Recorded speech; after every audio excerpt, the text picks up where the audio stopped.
아무 일도 일어나지 않았다. 상당히 유명한 이야기죠. 네. 자, 어제였습니다. 부산의 한 은행에서 무장강도 사건이 벌어졌습니다. 30대 남성이 저렇게 검은 봉지에다가 그 총으로 보이는 어떤 흉기를 가지고 협박을 했는데 알고 보니까 저게 진짜 총이 아니라 오른쪽에 보이신 것처럼 저 공룡 모형 장난감 물총, 네. 티라노사우루스 귀엽게 생긴 저 장난감 물총을 가지고 강도를 했다는 것이죠. 결국 2분 만에 붙잡혔는데요.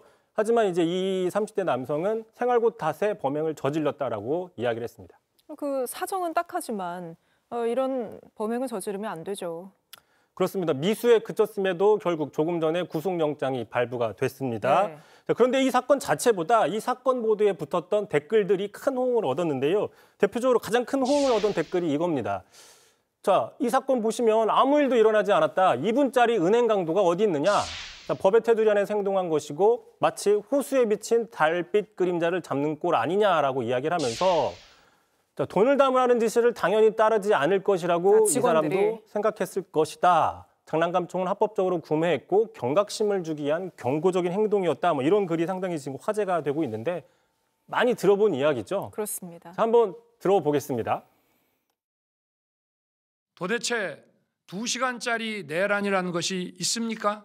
실제 아무런 일도 일어나지 않았는데 지시를 했니, 지시를 받았니, 이런 얘기들이 마치 그 어떤 호수 위에 떠 있는 달 그림자 같은 거를 쫓아가는 그런 느낌을 좀 많이 받았고요.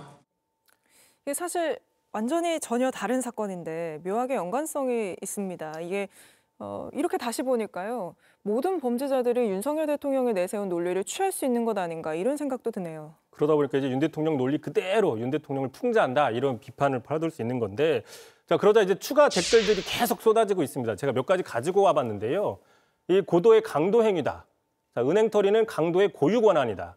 또 취약한 은행의 보안을 국민들께 알리려는 계몽 강도다. 네. 그다음 뱅크 오브 아메리카, 그러니까 미국 은행이 곧 구조하러 올 것이다.